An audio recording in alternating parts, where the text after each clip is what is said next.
So I work from home. I'm an entrepreneur. At heart, what I realized, what we probably didn't go to school for, and I know you guys, you hustlers out there, and all you other sales wolves who tune into what we've got going on here on your podcast, we're all educated. We read. We got all sorts of books going on in our life, and we have mentors that pour into us. But the school system didn't teach us that. So when I got to the point where I've got a high school and college education, I have a mass communication degree, I was driving to a Clemson basketball game, and I like to find some of these guys that we all know now, but I had no formal training. It wasn't in my life. It wasn't in my family's life.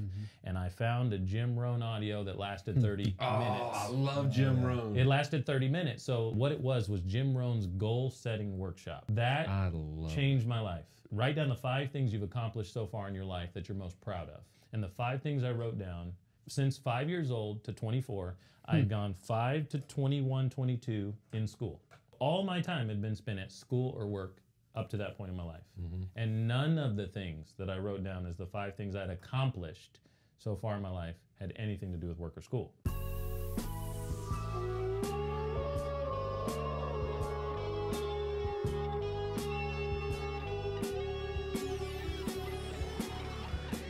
Bring you value is our vow and our philosophy.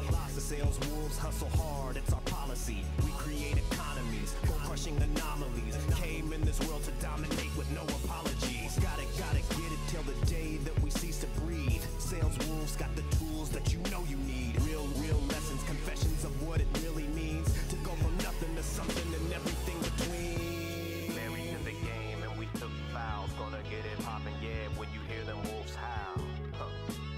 When you hear them wolves howl. Yeah.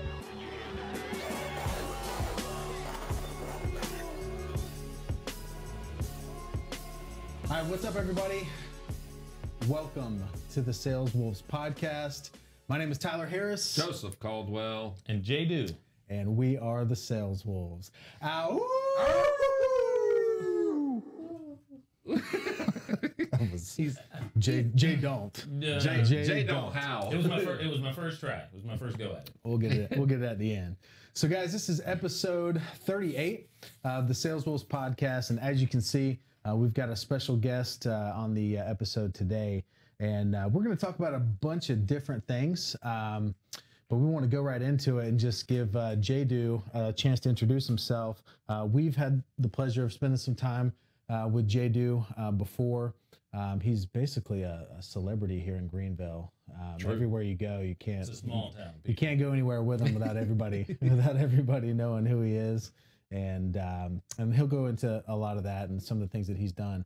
But man, I appreciate you being on. Hey, thanks for the welcome. You've been in DC, LA, Vegas all this week, right? Or I have, yeah. Last 10 days. Last 10 days. Been kind of busy. Yeah. Doing my thing. Well, cool. So kind of as far back as you want to go, just kind of give us a little intro into who JDew is. Sure. So the story kind of starts in the JDew personality category with minor league baseball in our town. We've got a Red Sox team here, as you guys know, the Greenville Drive. And in college, I started working there on camera. So I was the fan cam guy, getting everybody doing the kiss cam and egging them on for that type of thing. But starting in our second season, 2007, is when I went on the mic. So now everybody in this community knows me as the guy who didn't throw him a t-shirt at the last game, you know what I'm saying? So I did that for them, the Greenville Drive minor league team, for 10 years, 10 seasons, ran their entertainment program for several years out of that, and emceed for 10 seasons. And also just started last night, for those of us watching live right now or seeing it today. So this is the beginning of the 10th season for me for Clemson men's basketball. I do women's basketball as well. Wow. Yeah. So that's how most people know me. Yeah. Absolutely. And so, God, 10 seasons, that seems like, has it flown by? It really has. Well, not for baseball. Baseball does not fly. There's 70 home games in minor league baseball. So there's, I did probably. Oh my God. Yeah, I probably did about, 700. Obviously I did, and I barely missed. I probably missed in 10 years, around 10 games. And we play, Clemson plays in the upstate community where we are. Furman and Wofford and USC all play there, so I probably did about 800 games in 10 seasons. And yeah, about 800 games, high school tournaments, all sorts of fun things like that, you know, for the fans and for the people. And basketball goes by quite a bit quicker. So basketball is more of my favorite sport. I was in LA. I saw the Clippers and the Lakers play. Yeah. The Clippers was, we sat at the top, but the Lakers, we moved down a little Nice. bit. Yeah, so that's my team. And so basketball is more of my thing. Dude, I could have hit Magic Johnson with a friggin' hot dog. Oh, yeah. Where I got a picture of. I should have shared where we were sitting at in At Game the 7. World Series game Oh, yeah. here Oh, recently. yes. That's Dodgers just played the No, I same. just wouldn't hit him on purpose. Just random. Yeah. It wasn't just a random, like I saw him one time. Before we started this, we were talking about how we were both in LA. So I was there for the World Series with my dad and my son and my 2 brothers. So 3 generations of Dodger fans, which we went away sad, but it was awesome experience anyway. But You guys, we won Game 6. I was at the Staples Center winning Game 6. It was on all the TVs and all that. But that's really cool. Yeah. So take it, if you don't mind, take it back a little further into how did you become the type of person that the next thing is up on the dugout, getting everybody to sing, take me out to the ball Sure, game? sure. How did you get to where that was that always your personality? Were you always just super outgoing? And Not necessarily, I wouldn't say. As a kid, I'll get there in a second, but as a kid, it was a kind of a rougher home life, and I liked being away from my family a little bit, and I enjoyed people, and I enjoyed school and things like that. But really, probably the environment to get in front of people was like high school theater. Okay. It was speech competitions and things like that. So my mother is basically a speech coach, and I got the one-on-one stuff. So she coached a lot of kids through speech programs and things like that. But being your mom, she would pick stuff for me, sign me up for stuff, and I had to go do it. So if we take it all the way back to the little kid, the first times that I was in front of the group, it was you probably hear this from a lot of black entertainers, but it started in church.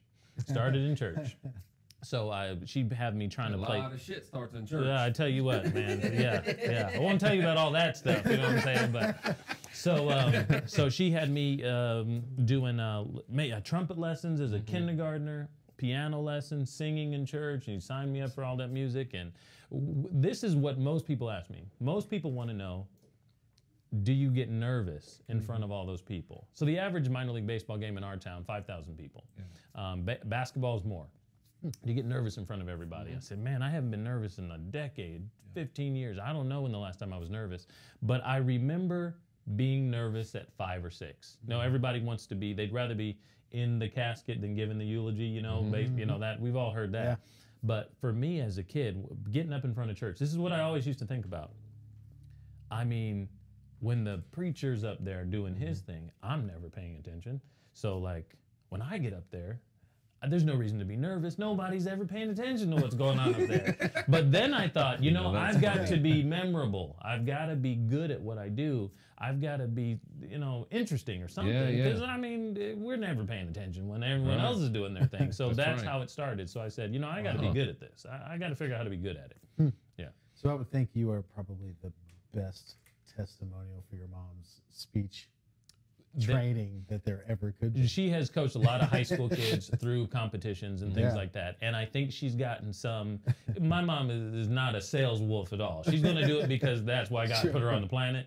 So she's not charging people or anything like that. But because JDew is her son, she's definitely gotten a little more business, because people want what maybe her son has or her other kids. So that's awesome. So moving forward after, so you're still doing the Clemson basketball, retired from the minor league baseball. So it seems like you've got a million different other things that you do. So I do, what else are you doing right now? Well, yeah, so I work from home. I'm an entrepreneur. At heart, what I realized, what we probably didn't go to school for, and I know you guys, you hustlers out there, and all you other sales wolves who tune into what we've got going on here on your podcast and your videos, is that the school system, the regulatory system of school. Now, we're all educated. We read. We got all sorts of books going on in our life, and we have mentors that pour into us. But the school system didn't teach us that. Not at all. Not at all. We've talked about that on the podcast. Oh, yeah. So when I got to the point where I've got a high school and college education, I have a mass communication degree. When I got to 24 years old, I was driving to a Clemson basketball game. And I like to find some of these guys that we all know now, but I had no formal training. It wasn't in my life. It wasn't in my family's life.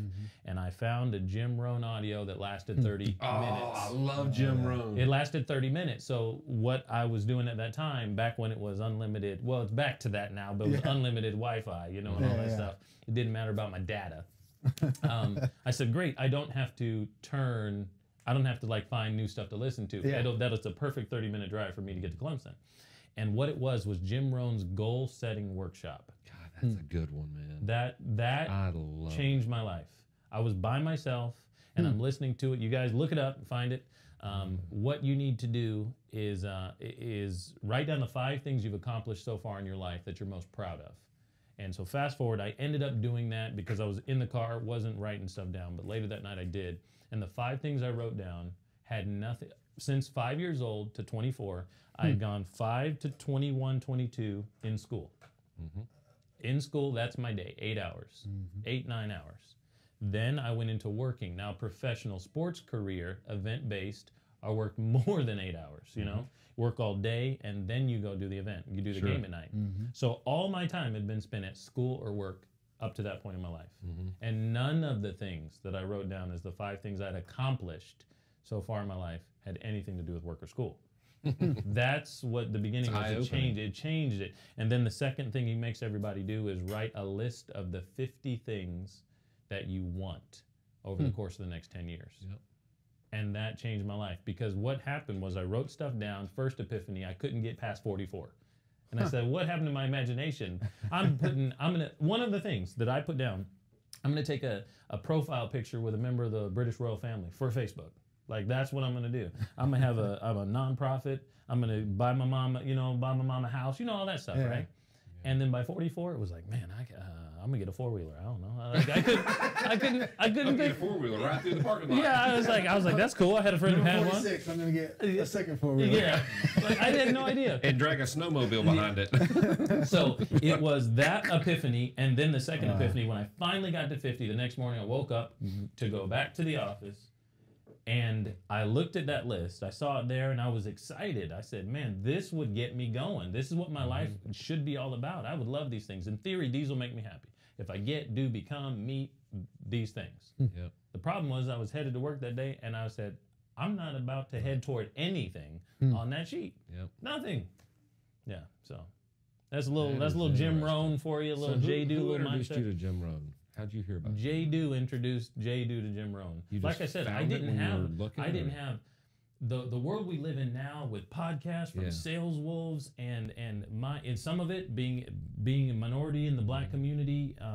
Being that was going to be my next question. My dad passed when I was a kid. I didn't know that this world existed. I didn't know, and so several of guys like us, sales wolves out there or wannabe sales wolves, they might have an entrepreneurial mindset bent toward it, but I didn't know that there was a thing out there. I didn't know I had access. And so I was the same way, man. I didn't know. I was just a little different than everybody else. That's all, and that was fine. But I didn't know that you could build a life or career, out of this information. Sure. Yeah. So what changed? So what? When you had that epiphany of realizing that what I'm going to do today is not heading me towards any of these things that I want. Right. What did you do to change that? Because there's so many people right now that are watching this that are really in that exact They're in the exact same position right this minute. Yes. So this is what I would say to them. This is what I started doing. And I got a great story, And those of you who are maybe familiar with the upstate community, it might be good. I spent, up until that time, always hating the players, but not hating the game. I didn't realize that W-2 game that I was in. There's nothing wrong with W-2s, but here's what I'm gonna challenge, and you guys know this, what's right with a W-2? That's the thing, what's right with it? Is I was stuck in that world thinking that I was supposed to be I was worth more.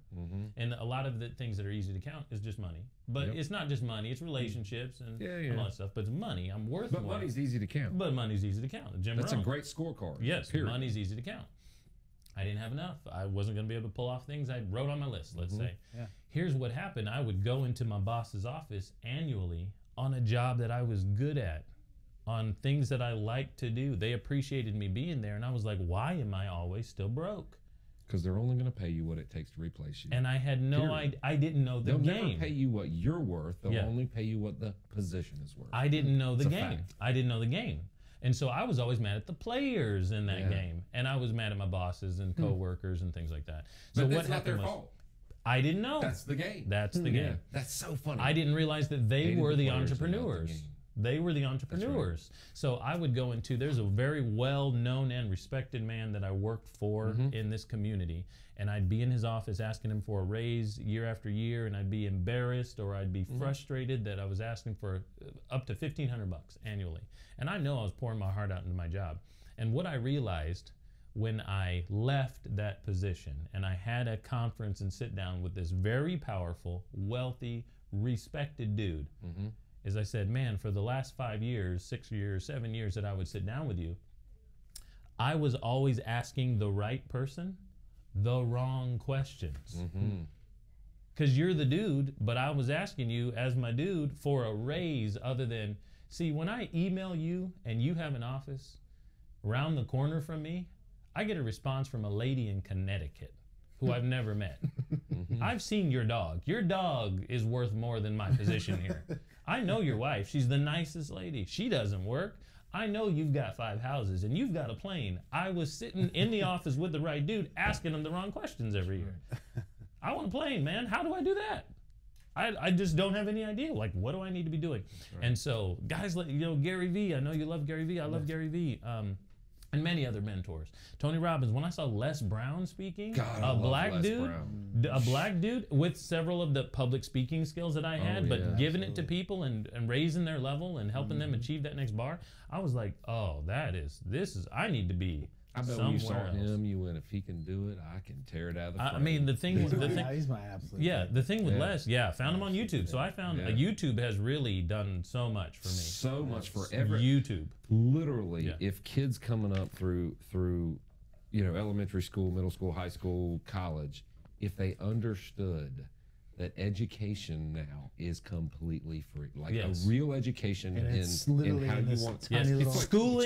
Schooling is what you have to do. Education's optional, but you can find it anywhere. It can be free. You can pay for it. There's a lot of different things you could do to get where you want to go, but there's people out there who have what you want. And you can have access to them in the 21st century world we live in now. 100%. Man, I tell you, I was in a W-2 position, and I was working at a bank, and I had chased this guy in Spartanburg forever, and I've told Tyler this story 100 times, but I finally got a meeting with him and tried to get his money, tried to loan money to him. You know, I was a sales guy and in the bank, commercial banker, and finally we get to sit down, and we start a relationship, and over about a year, we'd go to lunch about once a month. I had no idea that he was just feeling me out.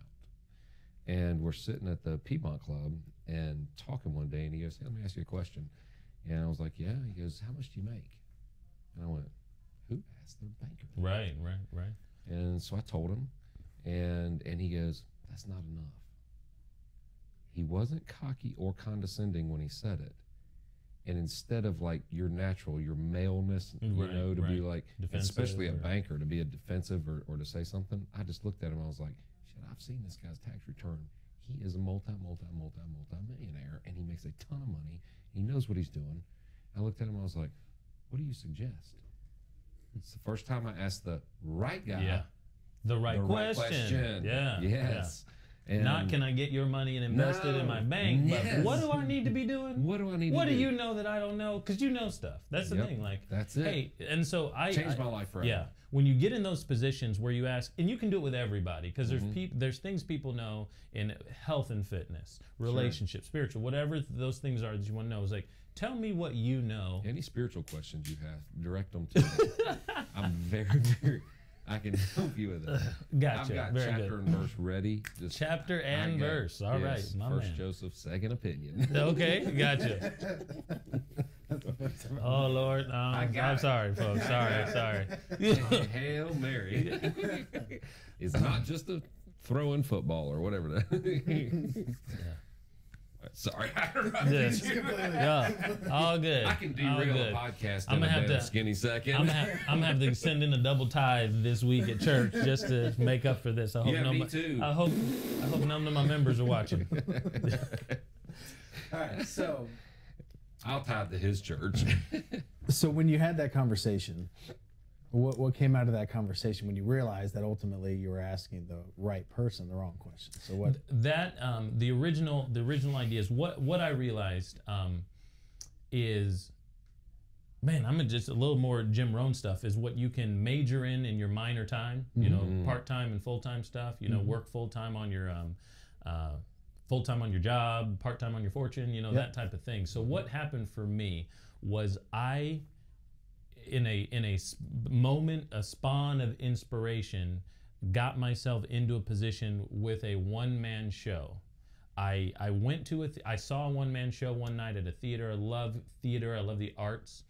And the next morning, I have not seen Hamilton. No. Unbelievable. So here's another rule that I have. I don't listen to the music until I see the show. So I see the show, then I do all the music. Because I like to suspend belief, whatever. I like to get all in. And I sit in the middle. I don't sit over the side. It's coming to Greenville. Yeah. It is. I went in New York before I listened to really any songs. I mean, I heard Kim listen to them. I've heard other people listening to them a little bit. Dude, I sat there enthralled. Like it's the greatest thing. Oh, it's the greatest thing. So what happened to me was I got myself into a one-man show situation. What I did was I saw a one-man show. I left at intermission. I didn't even like it. I was kind of sick or tired, and I said, "This is dumb. This is really dumb." But I was inspired, and I said, "I can do that." And so the next morning, I woke up, walked into an executive director's office. This guy can do it. This guy can do it. It was the show. No, I'm sure he was a great actor.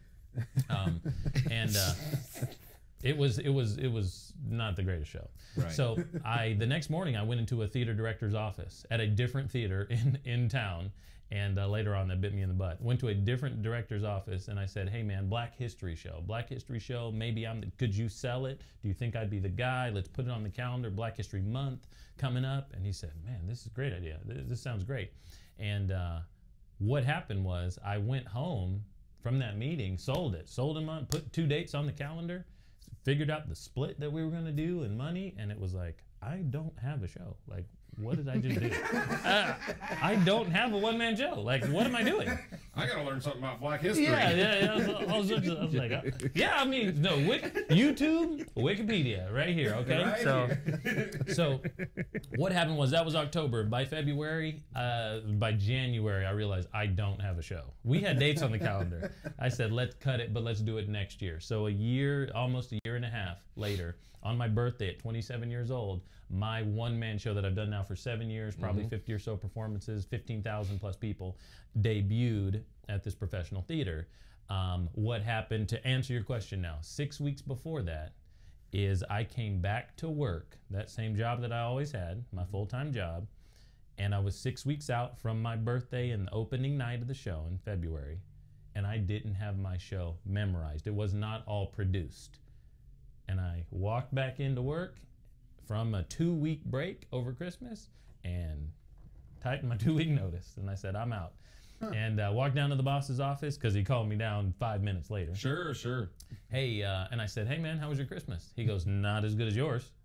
He assumed I got a new job, and I said, no, I got this, I'm just gonna move on, but I got a one-man show I've got to prepare for, I probably started talking about it in the office and had flyers up, and I'm gonna get ready to do that. It was only 2 nights. I have a 2-night gig. I have, in the split, I mentioned I was smart enough to get a split. I have 30%. I have 70-30 split. I've got the 30, okay? And I said, that's in 6 weeks. In a one-man show that I don't have produced yet, right? I have 6 weeks. And I said, so I have to get my show produced and be ready for that. And he said, what are you going to do other than that, though, after that? Oh, I don't know. I just ain't going to be here. So that was it. That's how it started. So I've been unemployed for 7 years and unemployable for about 3.5. So can't get me now. Yeah, but at the beginning, probably could have got me. I just did, so that's how it started. How did the first show go? First show, well, okay, so it's a Black History show. It's 180 years from then until now, Black American history through 7 characters. Used to be through 8, because one of my characters, Mr. Bill Cosby, is no longer in the show. Okay, So he's not in the show. That sucks though. Yeah, it does suck. does And suck. so, as you can That was imagine, a hard one to take. Yeah, all that. for everybody. God. America's Dad, America's favorite dad, obviously Dude, we watched number that one show show. religiously. Number when I one was show little. for 5, not too religious now. My Yeah. bad. Okay. So we tied to the cable company. The Jello pudding. Right. So what happened was the first show. Well, it's a great story and how this maybe it was providential, maybe it was hustling, being a sales wolf here. The first night, my birthday, the day I turned 27, I'd been hustling for 6 weeks. I'm in my apartment, cold, dark at night, just going through paperwork, trying to memorize everything. Then till now in Black American history, it obviously starts dark and ends up a little bit better. It ends with Barack Obama's "Yes, we can" speech. So there's hope at the end, but Black American history 180 years ago is rough. Yeah. Frederick Douglass, MLK, What guys was like that. going on 180? I'm kidding. Not great Not stuff good. for people who look like me. Terrible. So yeah. So what happened was I got to the show day that afternoon, and I didn't have a Cosby outfit. Didn't have a sweater. I was going to say, didn't Gotcha. I? Didn't have a sweater. Went to Goodwill. I'm just going through buckets and barrels. And I pull out for $1 the perfect Cosby sweater. Perfect. And I get to the theater. Exactly what Yes, it was. it's purple. It's got all sorts of designs on it. Purple, super heavy. So I get to the theater, and when I got to the theater director said, "Hey, there's a person at our hospital system here, the Greenville Health System. It's the huge, biggest employer in the county, state, whatever. It's huge. Still is. Yeah, it's the biggest. And they have the inclusion diversity director heard about your show. They like to do diversity initiatives on their campus here and then or whatever. Heard about your show, so I comped him some tickets because they had some sort of Black History Month program that's not going to work out. So they wanted to see if they liked yours. And I looked at this dude. This is opening night. I just found the Cosby sweater, and I said, he heard about my show. Like, I haven't seen my show. He's like, neither have I. I was like, how'd he hear about it? I don't know. And that night we did the show, curtain open, 115 faces out there. And this is another thing in terms of hustling. I realized I had sold 115 of those tickets. It was me. Like, I knew every single last person, and I'd been on the radio, I'd been newspaper and all this stuff, and I was like, I know all these faces. Yeah. It was a good thing I promoted because there would have been no one here. Yeah. And other than, this guy from the hospital. And after the show, JDew, that was great, man. So when can we get you at our campus? That's incredible. And it was 2 weeks later, we're at the campus, charged him 3 times as much as I made in the 30-70 split. Sure. Yeah. And then every time I did the show for the next 5-6 shows, someone was at the show saying, "Hey, how can we have you come do it on our campus? Come do it at our school. Come to," yeah. That's so, awesome, yeah. man. And so when you talked about never being nervous, Yeah. so you got the first show, you got somebody sitting in the audience that represents opportunity for more shows. Well, You I weren't wasn't. nervous. No, I wasn't nervous, and this is why. And it comes from sports entertainment. By the time I was 30 years old, I had performed live, been on the mic, been in front of the group, focuses on me for 1 minute or an hour for 3 million people. Lots of different events, and this is thousands of events. Not like I was 1 million at a time. 1,000 events, and I always have the mindset that these folks came to enjoy themselves. My job is to provide them with what they came for. It's not about me. I get, and I know things about what you guys do. It's not about me. It's to provide them what they want, need, came here for. It's for them. And so when you do that, it's not about, people ask, "Man, have you ever flubbed a line or messed up?" Probably, but I don't remember because it's not about me. It's about giving those people their experience. So once we sold them a baseball ticket and they come, their job is to have a good time. That's just what they want to. They came here to drink a beer, let the kids see a game, and enjoy the crack of the bat. It's not about me. Just give them what they want. They already want it. Yep. I don't have to sell it. I just need to provide it. Yeah. Yeah. So fast forward from there. So we can probably just fast forward it all the way to today. Yeah, man. So what's your focus now? What are you passionate about? You're still doing the the one-man show all the time. Right, yeah. So now it's in its seven year. Basically, I do it based on school years. A lot of schools. Yeah, I bet it's like gotten it. good now. It's yeah. Well, it was good when it started. Yeah. Very little has changed, but it's very strong. Yeah. Very strong show. Everyone likes it, and that's not just. I mean, it's a testament that I really got the inspiration. Like it was just like it Tell just me the came to 7 me. people. Oh yeah, so we start off with it's basically chronological order, but the first guy is James Weldon Johnson. So anybody in the black community will know who that is because he wrote the Negro National Anthem. Yep. So James Weldon Johnson, I do 2 poems of his from God's Trombones, and then we go to Frederick Douglass.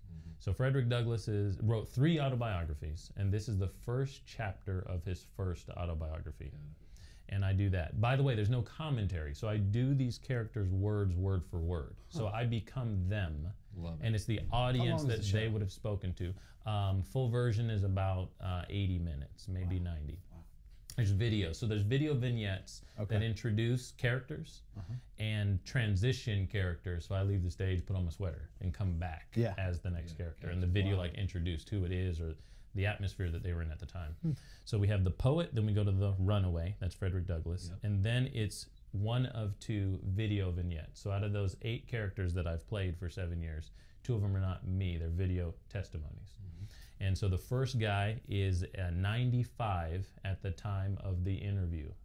He died last month at 105. Yeah, and he, a black gentleman who taught in Greenville's only black high school, Sterling High School, and that burned down, arson in '68, and he tells some of his stories from that era, Jim Crow era. He talks about that, and I come back as MLK. I have a dream speech. That's Yeah, so I do that one, and Did then you get any inspiration from the museum in Memphis? Have you been there?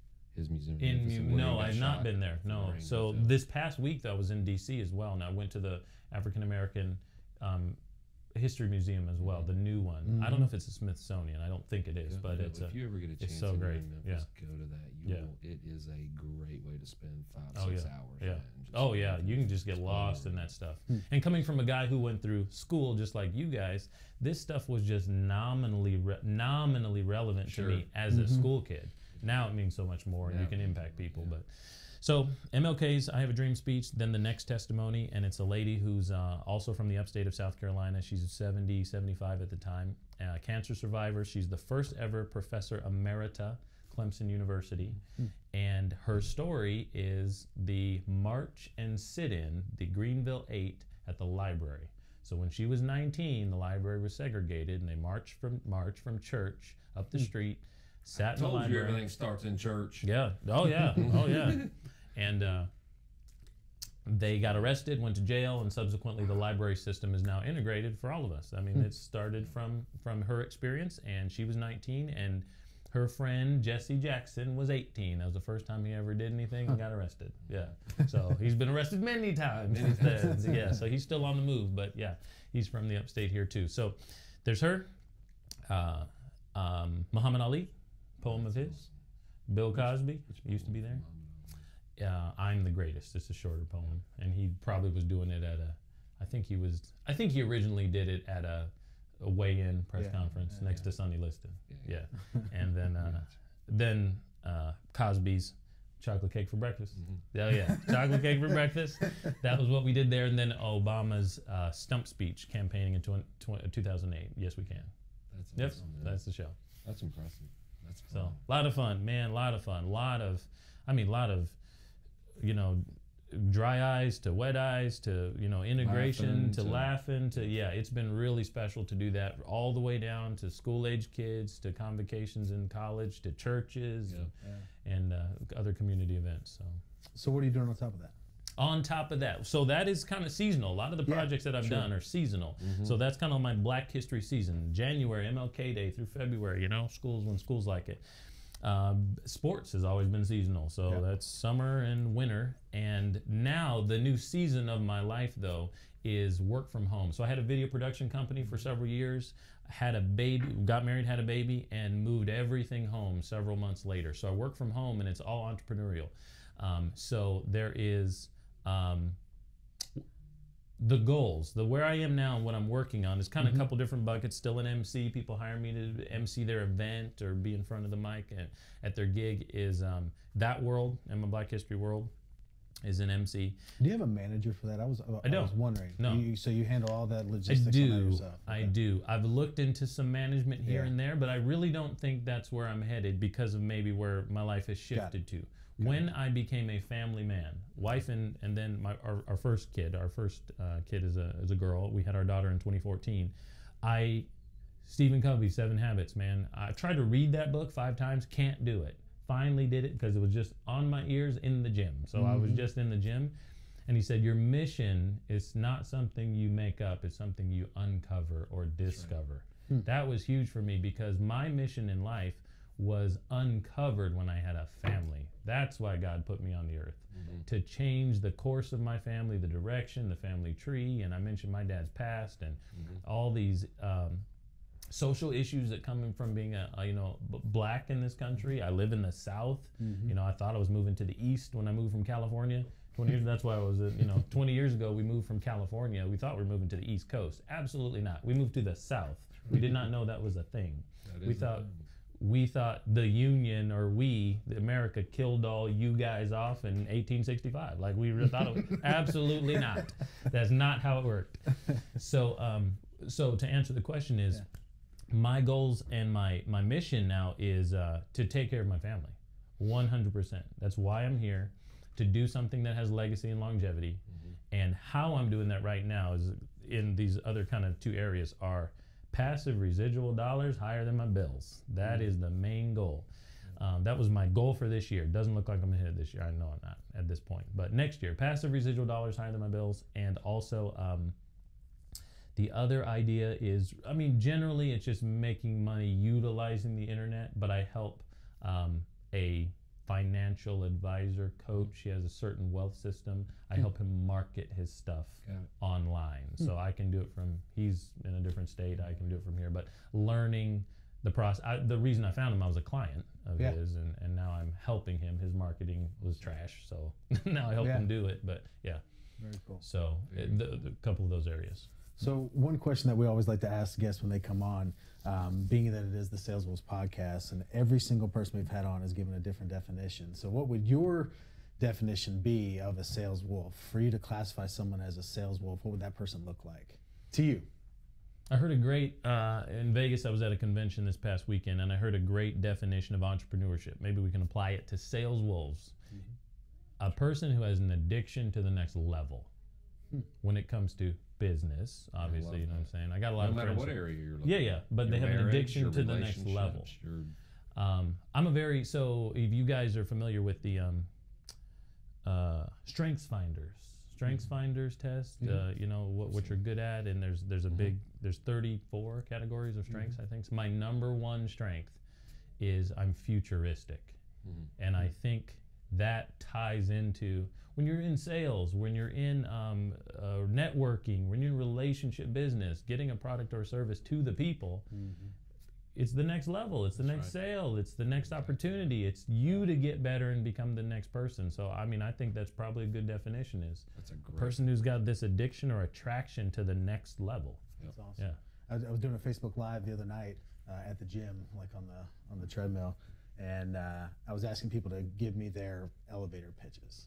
And this guy, it was like 1 sentence. He said, I help people turn their ceilings into their floor. And I was like, it was like 8 words, and it was just so profound. I was like, awesome. God, I love that. I still don't know what you do. You're right. Said, so let's tweak that a little bit, but I love the thesis. I just love that idea. So that's awesome. Addiction to get into the next level. I feel like this is one of those podcasts that could literally go on for the next 3 hours. Yeah, there's a lot of questions I had for him. Yeah, absolutely. Man, I wish we could go on. And we'll definitely, we need to have you on another podcast. We can get more specific, or it can just be 20 questions next time. I talked a lot, probably. Well, no, that's what we like. I mean, I learned so much just from this small amount of time. Where can people find you on social media, online, if they want to check out? I'm assuming do you have any recordings of the one-man show? It's meant to be seen live. Not? It's meant to be seen live. It's a live theater presentation. So One Voice Show is where you can go to find that online. If you want to find me and several things that I'm connected to, you know, you'll see a little dad stuff, you'll see a little Clemson stuff, you'll see, you know, all my entrepreneurial efforts kind of smashed into one. Those places are just going to be, wherever you find me, it's going to be at It's JDew. So at ITS JDEW. Got it. And that's the One Voice. One Voice Show is Voice my Show. Black History show. You'll find me and more generic speaking, At entertaining It's entrepreneur. JDew. At It's JDew. Got it. Anything else you want to leave us with as we close? I mean, any other Jim Rohn? Man, there's so many. It just goes on forever, man. Passed away this year. What is earlier this year? No. It was several years ago. I think it Was was it? 2009, if I'm not mistaken. It was several years ago. Was it? I thought Yeah. it was just And I didn't know when I don't think I knew who he was when he passed away. You know, that was. I think you're right. When did Jim Rohn die? Yeah. But no, I mean, When I did think Jim Rohn die? you guys, right? You know, Siri does math. When I figured out that Siri did math. Damn, you're right. December 5th, 2009. Yeah. Wow.